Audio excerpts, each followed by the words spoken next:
नमस्कार दोस्तों, स्वागत है आपका आपके अपने चैनल प्रयास में। मैं हूं मनोज नाथ और आज हम लोग जिस विषय पर बात करने वाले हैं वो इतना विशेष है कि भगवान महादेव के नाम लिए बिना इसकी शुरुआत हो ही नहीं सकती। तो हर हर महादेव।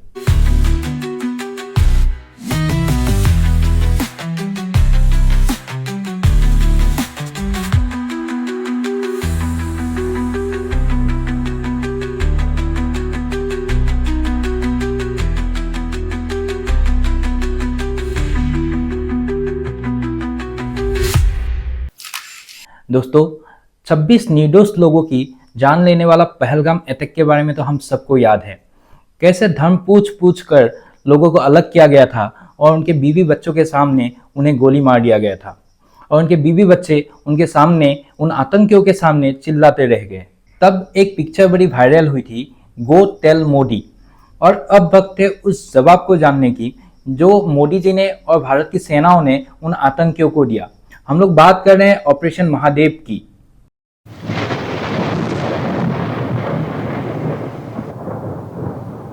तो इस ऑपरेशन ने आतंकियों को उनके अंजाम तक पहुंचाया और संयोग से वो श्रावण का सोमवार था जो खासकर शिव जी के लिए समर्पित होता है। तो ये केवल एक संयोग था या शिव जी का न्याय?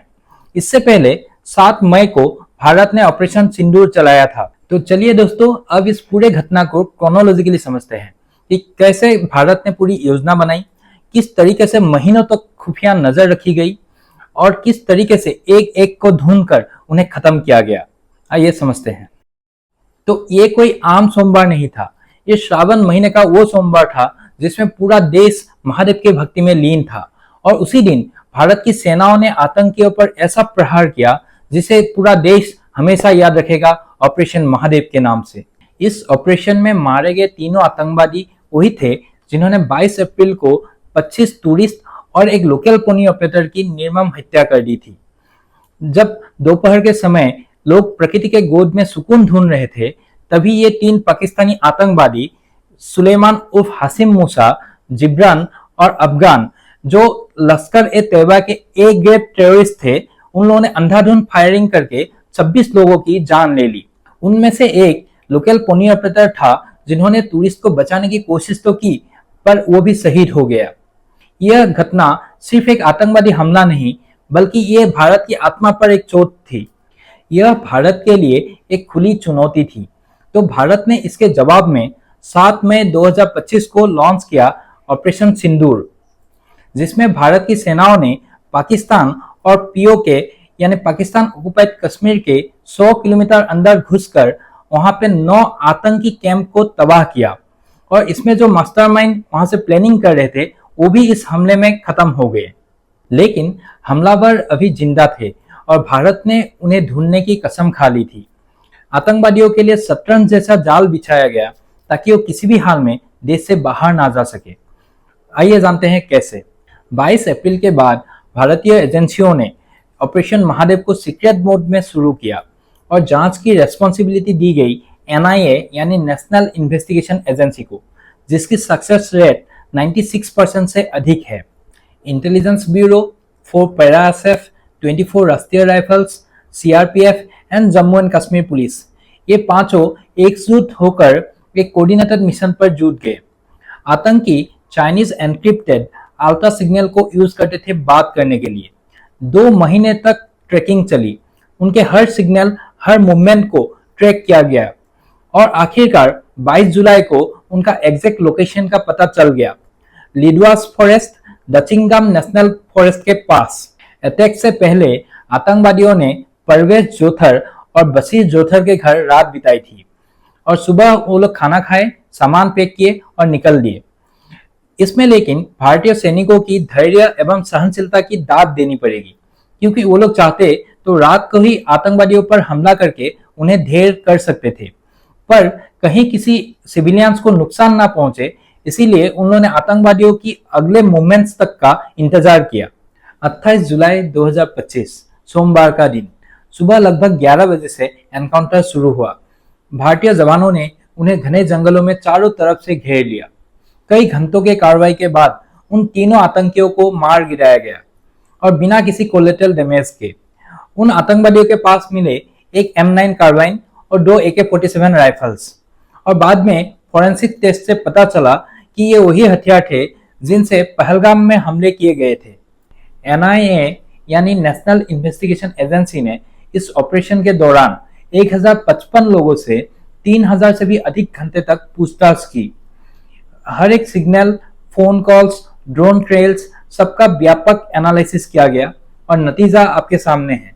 29 जुलाई 2025 संसद में मानसून सेशन के दौरान गृह मंत्री अमित शाह जी ने ऑपरेशन महादेव की सफलता की ऑफिशियल अनाउंसमेंट की।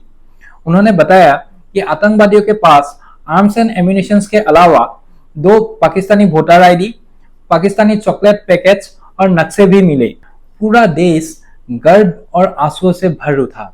सोशल मीडिया पर एक ही नाम गूंजा, हर हर महादेव।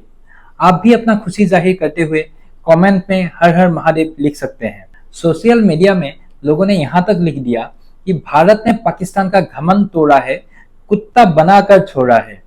अगर आप भी पाकिस्तान का मैप POK के साथ देखोगे तो वो कुत्ता जैसा ही दिखता है और हम भी नहीं चाहते कि हमारा पड़ोसी कुछ वैसा दिखे।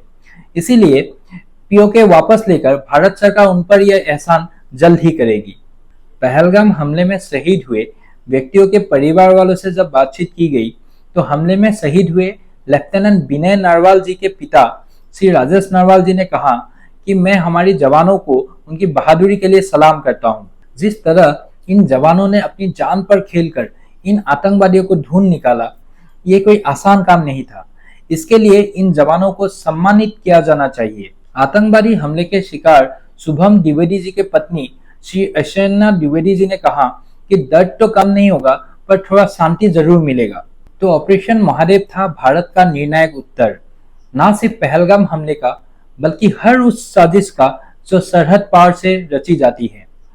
तो ऑपरेशन सिंदूर ने मास्टरमाइंड्स को खत्म किए और ऑपरेशन महादेव ने उनके पंजे काट दिए। कभी कभी ऐसे संयोग बनते हैं, इतिहास उन्हें सदा याद रखते हैं। इसी के चलते कुछ पंक्तियां। आतंकियों का अंत हुआ श्रावण सोमवार को, ऑपरेशन समर्पित था अपने महादेव को। भक्त लोग लगे थे उनकी पूजा पाठ में, उन्होंने भी ध्यान दिया राक्षसों के अंत में। 3 महीने लोगों ने सहे, 3 महीने लोगों ने सहे, पर धर्म की आखिर जीत हुई। धर्म के नाम पर आतंक फैलाने वाले आतंकियों की हार हुई। जवानों ने जो उनको पटका उसका कोई तोल नहीं। सिंदूर का मोल महादेव ने रखा, उसका कोई मोल नहीं। सिंदूर का मोल जो महादेव ने रखा, उसका कोई मोल नहीं। अगर आप चाहते हैं कि ऐसी ताकतवर कहानियां हर हिंदुस्तानी तक पहुंचे तो इस वीडियो को लाइक करें, शेयर करें और इस चैनल को सब्सक्राइब जरूर करें। जय हिंद, जय भारत।